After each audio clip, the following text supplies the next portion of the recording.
I'm Alex with Camp Student Radio, and today I've got a couple of the members of the band Tiny Stills here for an interview. I'll let you guys go ahead and introduce yourselves and tell us what you do in the band. Awesome. Hi, I'm Kailynn. I sing and I play guitar in the band. And I'm Chris, and I play bass and tell jokes in between songs. This is true. That's awesome. All right, so my first question for you guys is what's the origin of your band name? I've been trying to think about it over the past few days and I just haven't come up with any connections. So where did it come from? Yeah, so Tiny Stills started as a band name for this project because it was initially just me. I didn't want to put my name on merch. I thought that was silly with people, the idea of people walking around with my first and last name on their t-shirts. And the idea came from the idea that all songs are just little moments in time. And they represent something that was real at one time, and I can kind of sing and write from a real place. Even if I don't feel those things now, at one point it all felt very real, and that I can write from a really honest place, thinking of it that way. Yeah, that's awesome. I love that. So how long have you guys been making music, both kind of individually as musicians, and then also how long have you guys been together as a band? This iteration has been together like 4 years. We were like a COVID baby band, like kind of all got together when COVID started happening and working on new music and stuff. But Kaylynn's had this band for 10 years, right? Is this the 10th year? Yeah. Yeah, 10 years, but this iteration, yeah, since COVID, pretty much. Jenny's the newest. Jenny is our drummer. She's the kind of newest addition to the band, but um, yeah, we all like each other, and I don't see this lineup changing. So No, it's so it's far so gonna good. die with us for sure. Yeah, it's good when you find the people you like, you got to stick with them, you That's know? true. Yeah, absolutely. So I've seen you guys label your sound kind of all over the place. I think I saw like emo rock, pop punk, bubble grunge. And so I'm so curious, what musicians inspire you guys? You know, what inspires your sound? Ooh, Chris, you go first. Oh yeah. I mean, for me, like when we're doing like, when we're writing in the studio or something, I'm always like referencing the Pixies. I'm like such a Pixies like stan. I love them so much. Kim Deal is like one of my favorite bass players of all time. I think she's just like the biggest like badass. So I'm like always coming from a place like that of like, how can I kind of be the in between like the melody and the rhythm and trying to like sit in there and reference that kind of stuff. I'm always big into all the big indie rock acts. I was a 90s baby, so like all the sick like 90s alt rock was on the radio when I was like 10, 11. And so I'm a huge like fan of like Hum and like all that kind of stuff. And so I'm always pulling from that sort of pool of bands when we're like writing or doing stuff like that. I know Kaylynn, you've got a bunch of other influences.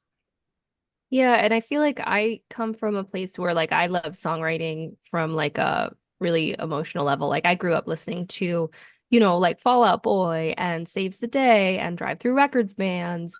And why are you laughing at me, Chris? Alex loves Fall Out Boy. I know, I heard we were talking about that before the interview, but yeah, like Fall Out Boy was like a huge influence on me when I was a kid.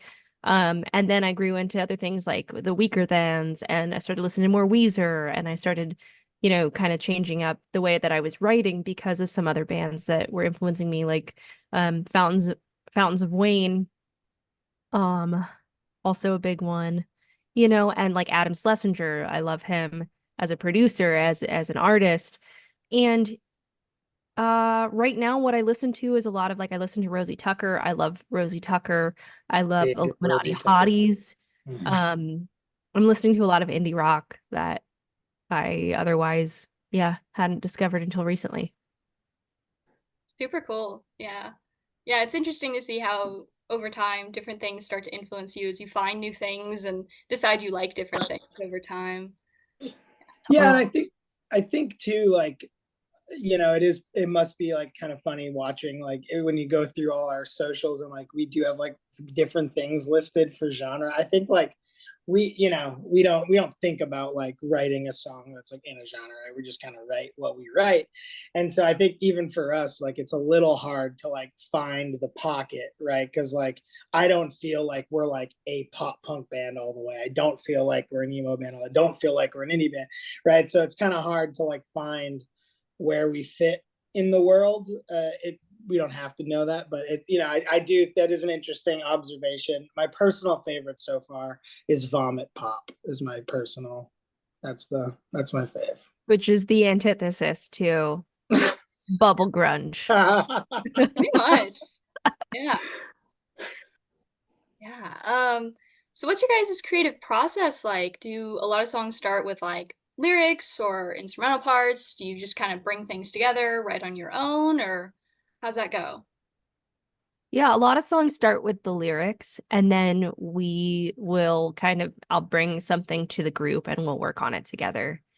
I have a hard time kind of top lining. So like if someone were to bring a song that was finished and have me like write over it, I'm really not as good at doing that as I would like to be as a musician.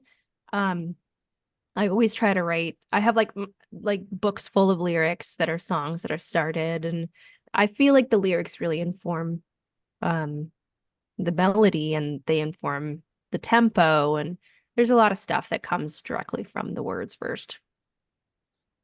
And our bandmate AJ is like such an incredibly talented producer as well, and like Mhm.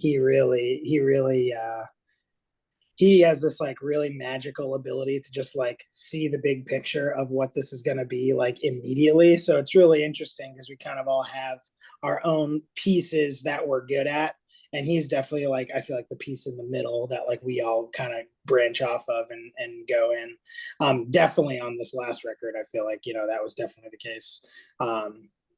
But yeah, it's fun to see like hear Kaylynn's like demos and like what she comes up with like on her own, and then like where they end up, like how it gets put through the whole process is really fun, um, and really interesting. Yeah. Yeah, that's super cool. And so speaking of writing music, guys just dropped an album last month called We Really Felt Something, which was really cool. I listened to the whole thing. But tell me a little bit about that album process, because it sounds like that's the first album that you guys have written together with this lineup, and it's been a while since Tiny Stills has put out an album. So how was that, the whole, writing, recording, producing, releasing, how was that whole process? Yeah, we started this record how many years ago? Like these songs kind of have been marinating for a while because we hadn't released a record, like a full-length record in a long time. We did the singles thing for a while because we were experimenting a little bit with what we were going for. And then we just decided we wanted to release a record, do it, print vinyl and do the whole thing in one big chunk. Um, so it was a lot of work, like with very little like payoff for a very long time. So we were working on demos and writing and like practicing and trying to see what worked and didn't work without anyone like kind of knowing we were even active still in that world. So it was a lot of like delayed gratification working on a record. Um, it did come out, this year, but it has been a long time in the making, and we've put a lot of time working and reworking some of these lyrics or reworking some of these choruses until we felt really good about it. Yeah, and like the process for us was like super new this time around. Mhm. It wasn't, normally we all book out 14 days in the studio and we are all there and we hash it out, right? You get moving. You start with the drums, you add in all the other stuff, right? And we just didn't do that at all. I don't think there was one time where all four of us were all together recording. It was very like okay, we have the demos, we're going for. I was Mhm. dealing with like a family thing. I was back in New Hampshire for like 7 months. And so Yeah. like they would be in the studio hitting drums. They'd send me like, look what we did today. And then I'm like, this is sick. And I kind of like practiced it a little bit. And then when I came home, me and AJ went into the studio. We're working on bass lines. Let's send it to Kailynn. Oh, we did guitars here, right? Like it was very like not disjointed because we kept it really nice and tight, but it definitely was like flying by the seat of our shorts. I felt like you know what I mean? Like, okay, we got to reamp, so we got to get these guitars done. Pause on that. We'll come back to that. Got to go over here and do this. You know, it was very happy chaos. You know what I mean? It was busy, like in a good way, nice like energy. You know, you kind of got that like excitement about let's put our money where our mouth is and see what these songs kind of become. You know. Yeah, and to your point, like, which I never thought about it this way, but you're right. Like, we recorded the guitars and the bass in our apartments in such a way where we directly recorded them into our Pro Tools session and then we reamped them later. So we sent that audio like out to amps that were like in studio, like real amps that we could mess with the sound with later. But the performances we got in our apartments. And you said to me the other day, Chris, you were like, you never even saw me play bass on our record. Yeah. And it's true because I didn't see you play any of those because I was like working and it was you and AJ like alone in your apartment recording. Could be AI. Never know. It could be. Could be AI. This chat It's not GPT. really you. Slamming bass down. You don't know. Bass GPT. Oh my God. Well, it really sounds like it was a labor of love, a really intense process, but I mean, you guys clearly pulled it together. I think it's great. Thank you. You know, one of my favorite songs on that album was the one called Delete All Future Events. So I'd love to hear a little bit more about that one, just how it kind of came to be, what it's about, anything like that. Yeah, so this song, actually, I started writing this song a long time ago. I started it when I lost my grandfather, and I was in my phone, and I went to book something in my phone, and I saw his birthday was a certain day, and I deleted that because it made me sad to keep seeing it. And then that started the initial inkling for the song. And then like eventually I lost a friend and the same thing happened. And finally this year I lost my dog. And that was kind of the impetus to finish the song. But this song has been like marinating in my brain for a very long time. And it stems from the idea that technology can make you confront some grief in times when you're not expecting it, especially like with calendar events or iPhones. You know, when you go to add a new event and there's something that reminds you of someone you lost because, you know, you have events that recur in your calendar. And yeah, sometimes you're just not ready to feel those feelings when you do. Yeah. Yeah, wow. Well, I'm so sorry for all your losses, but I think it's a really beautiful song. I think it really came out really well. Thank you. I really enjoyed that one. I mean, I enjoyed the whole thing, but that one was by far my favorite. Oh, thanks. Yeah, Um, that song means a lot to me. So that yeah, thank you. yeah. Well, on a little bit of a lighter note, since you guys are touring right now, I thought I'd ask, what's your favorite part of tour and what's your least favorite part of tour? That's a great question. Chris, Dude, what's your favorite part of tour? I love two things. I love rock and roll. I love playing music, rocking out, and then immediately going to the nearest barcade and playing video games and having a brew with my friends. That's what I like. I look forward to that every night. I'm always asking, where are the video games at? There's got to be a barcade we can go hang out. Come on, let's go do something. Right? I love traveling in general. You know, I love just exploring new places. That's easily my favorite part. Is just I've gone to Tucson a million times, right? I've got to find the next new spot, the next place I haven't been, the new food, right? All of that. That's it. Yeah, absolutely my favorite. And what's your least favorite? Oh man, What do you sleeping on dislike? floors. Yeah, Oh my I God, the knew it. back's hurting a little bit more every night, Yeah, that's the hard like part is like getting yourself, physically ready to like play every night, stay up late all night, sleep on floors, not sleeping well, wake up, find a place to sleep in the van, travel on the next day, like getting like the physical, piece of like, I always like 2 weeks before, I'm always like trying to get running again, trying to get back in shape and get tour ready because it's a slog, it's a battle, and if you blow it off and you're not eating right and it's just a recipe for grumpiness, recipe for disaster. You can't have that. You gotta have good vibes when you're in the van. It's got to be fun. But yeah, sleeping on floors is the worst. When you have a nice bed, everything gets a little easier every night. Now, what's yours, Ken? My favorite part about touring is the fact that you always take the floor. I love Yeah, touring with you're Chris welcome. Clark because he is the most selfless, kind band member there is. No, he does sleep on the floor a lot, which is really nice. So thank you. I love new coffee shops. I love new food. Food is like the reason why I live. Like I would not be here if it weren't for delicious food. I am like, it keeps me going. So anytime there's new food that's cool, I want to try it. Um, and then least favorite part would definitely be when we book shows where we have to drive overnight. That is not good. You do The worst not want to part. drive from Denver to Chicago, Oh my God. load out, and then drive to Chicago and load in without having slept, It which was we have done brutal. before.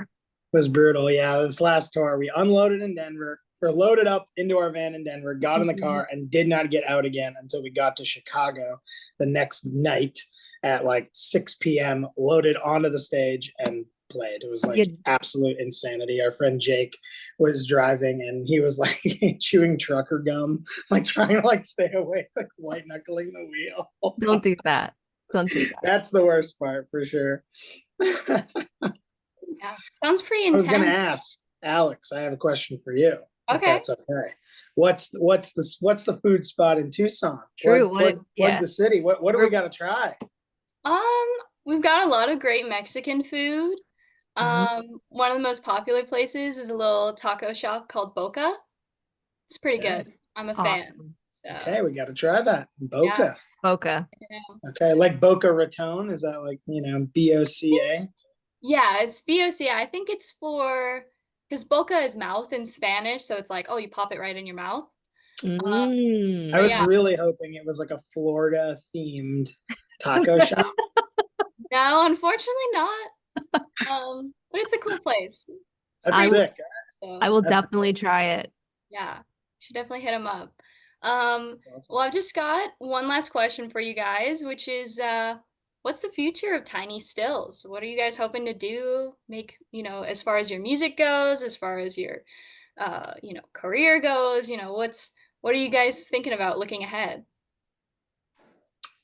We are really creative right now. We are writing a ton. We are recording a ton. We are going to play a million more shows the next couple of years.